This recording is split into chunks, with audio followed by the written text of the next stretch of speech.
हाय, मी सोहा अली खान. स्वागत आहे.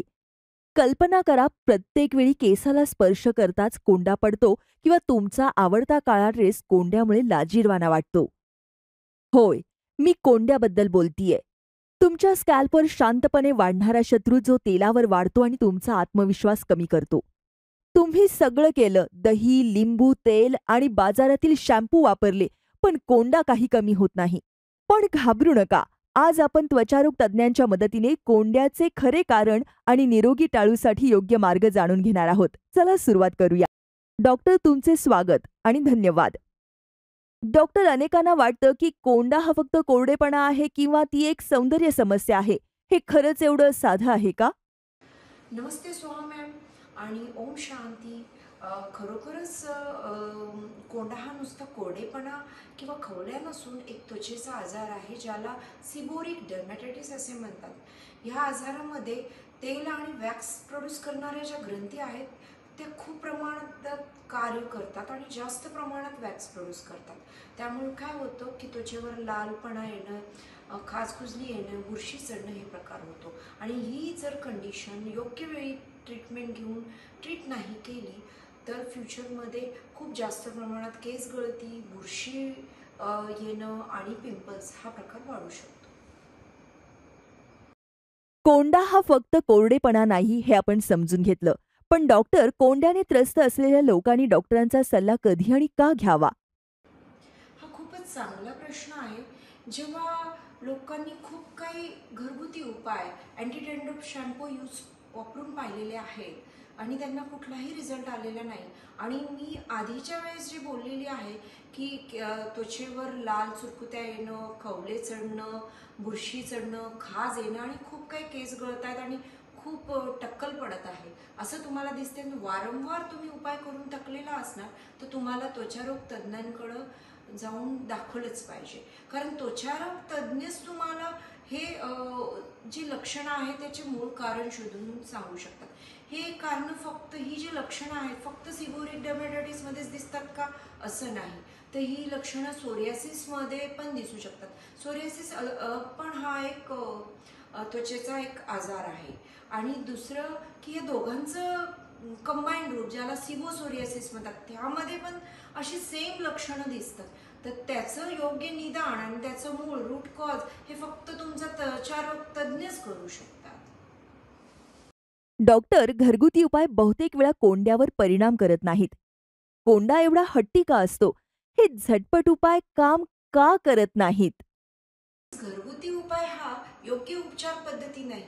बरेचदा घरगुती उपायामुळे चांगला रिझल्ट येतो, पण बरेचदा त्यामुळं तुमचा त्वचेचा आजार खूप जास्त काळापर्यंत निरंतर वाढू शकतो.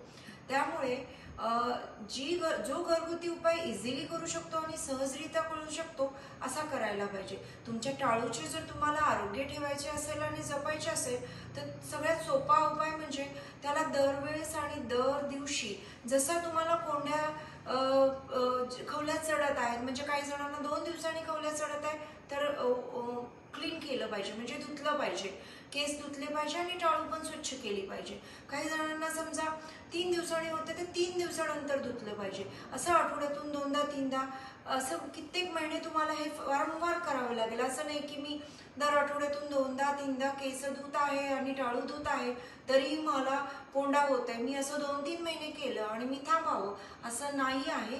तुम्हाला हे फॉर एव्हर म्हणजे सदा करता हे करत राहावं लागेल. कारण जर तुम्हाला हा त्रास जास्त प्रमाणात असेल तर. कोंड्याच्या योग्य व्यवस्थापनासाठी मुख्य गोष्ट काय आहे? कोंड्याच्या मुख्य व्यवस्थापनासाठी मुख्य मुद्दा असा आहे की तुमची टाळू वारंवार धुतली गेली पाहिजे. जसा जसा तुम्हाला कोंडा आणि खवल्या चढत जात आहेत तसं तसं तुम्हाला ते धुतलं गेलं पाहिजे. असं नाही की मी आठवड्यातून 2दा-3दा केस आणि टाळू धुत आहे तरीही खूप कोंडा होत आहे. जर तुम्हाला असं वाटलं, निदर्शनास आलं की मला रोज खवल्या चढत आहेत तर तुम्हाला ते रोजही धुवावं लागेल आणि फक्त 2 आणि 3 महिन्यासाठी नसून हे तुम्हाला बरेचदा वारंवार पण करावं लागू शकतं.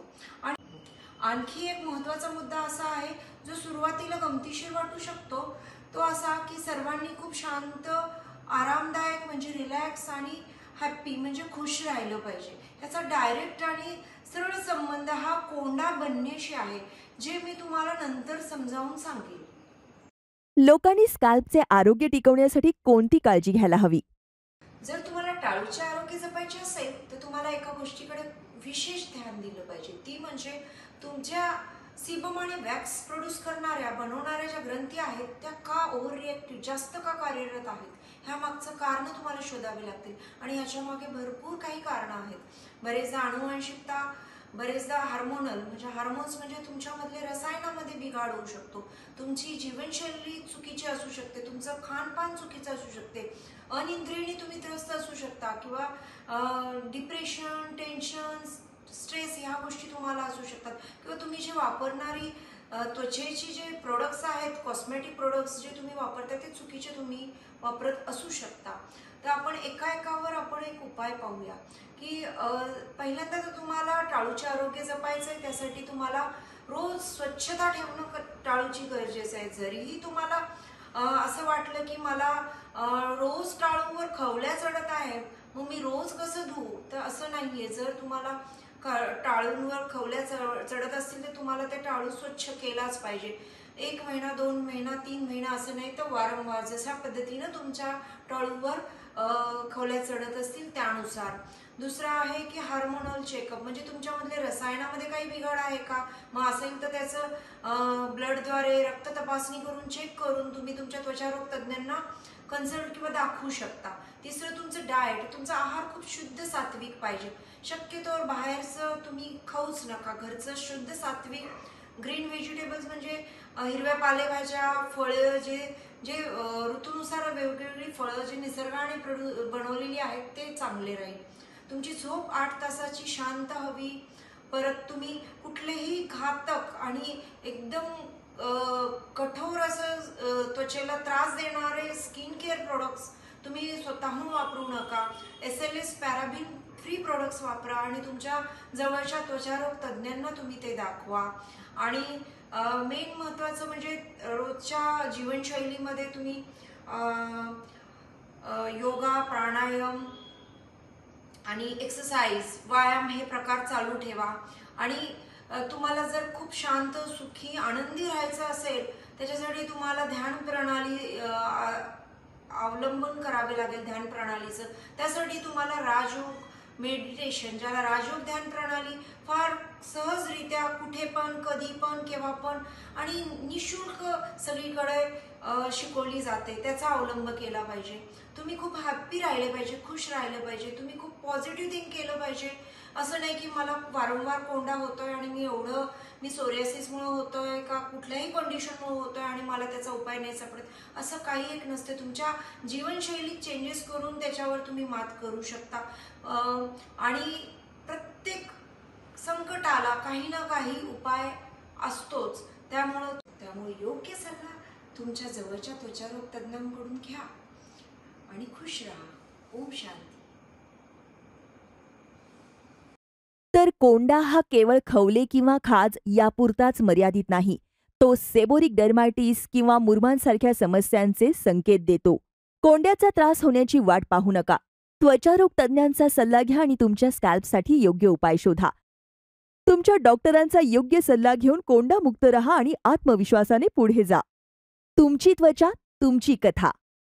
शॉर्टकट नाही, फक्त एक्सपर्ट केअर.